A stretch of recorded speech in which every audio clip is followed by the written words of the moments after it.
Tai Chi with Luya, mapapa-aleluya ka talaga. Aleluya!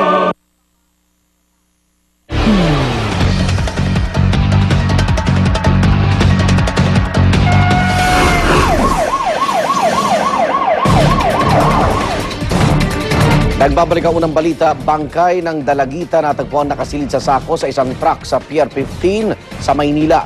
Nahuli naman ang suspect sa krimen. May live report si Katrina Son. Katrina? Yes, Igan. Punungan ng galit at pighati ang ama ng biktima na batang babaeng natagpuang nakasilid sa isang sako sa loob ng isang truck dito sa may port area sa Manila bandang 3:30 kaninang madaling araw. Ayon sa saksing si Ejem Babor, patapos na raw siyang kumain sa karenderya nang makarinig siya ng kalampag at ungol ng babae mula sa nakaparadang truck. Agad naman siyang pumunta at humingi ng tulong sa barangay. Nang una nilang buksan ng truck, wala silang nakita roon.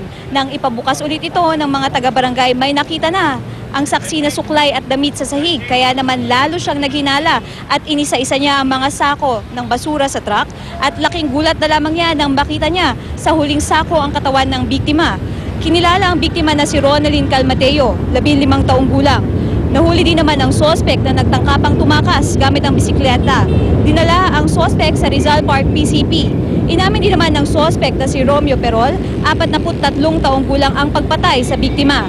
Anya, nagbanta daw ang dalaga na sisigaw ng rape kung di niya bibigyan ng pera, kaya sa sobrang kalasingan niya ay tinapakan niya ang leeg ng biktima at saka sinakal para mapatahimik. Nagsisisi naman at humihingi ng tawad ang sospek sa kanyang nagawa. Ani ni Ronnie Calmateo na ama ng biktima, galit ang nararamdaman niya sa sospek. At Igan, sa ngayon nga ay ipinamedical na ang sospek at pagkatapos noon ay patuloy siyang iimbestigahan.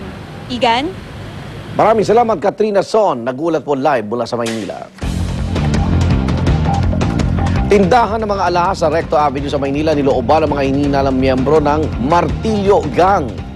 3 po ang napatay matapos mauwi sa shootout ang pang-hold up. Ang report mula kay Susan Enriquez.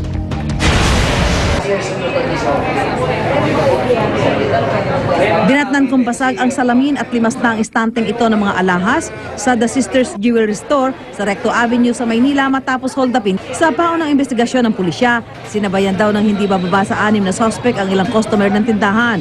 Isang martilyo na natagpuan sa crime scene ang ginamit umano sa pagbasag ng mga estante, kaya posible raw na martilyo gang ang mga ito.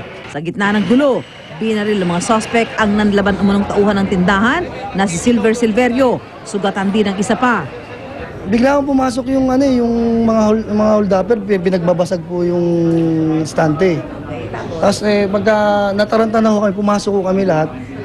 Tapos bigla akong nagkabunuan po yung chewing ko.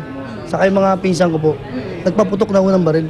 Patakas na mga suspect ng makasalubong ang mga nagresponding pulis.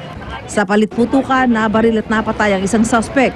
Two Sister Jewelry Store ay pinasok ng mga martilyo gang suspect. Martilyo gang? Oo, martilyo gang. Dahil nandiyan po yung martilyo ng isang suspect na binaril yung isang empleyado nitong nasabing establishmento.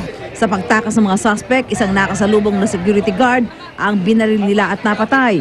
Naghagis din ng granada at nasugatan ng isang babaeng naglalakad sa Avenida Avenue. Nung hinahabol ng taong bayan ng ating kapulisyan na nandito, sa first responder nga, naghagis ng granada dito sa Rizal Avenue, sumabog. Meron po tayong injuries na hindi po natin alam kung sa hospital po dinala. Naghiwa-hiwalay sila ng direksyon pero nahuli ng mga pulis ang isang suspect na agad dinala sa MPD Station 11. Patuloy ang pagtugis sa iba pa niyang kasamahan. Para sa unang balita, Susan Enriquez reporting.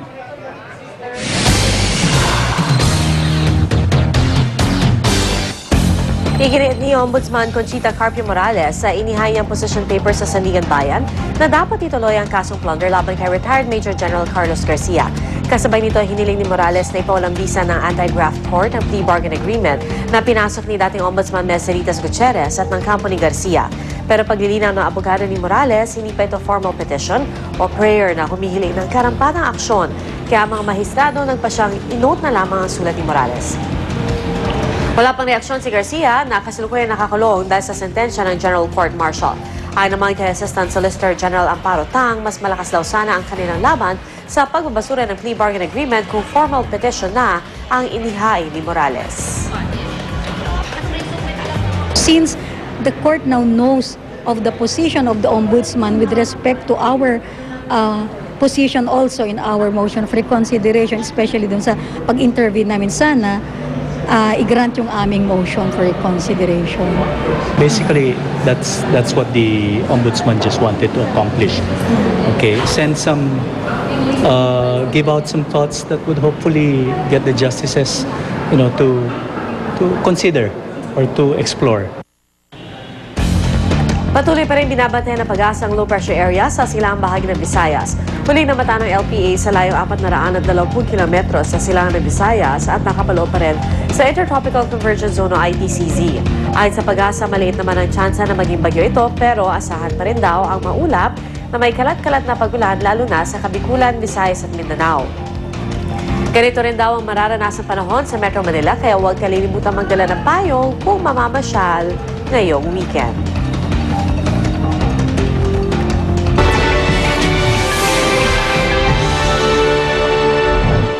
Halos 2,000 bilanggo inilikas mula sa piitan sa Thailand dahil sa lumalalang pagbaha.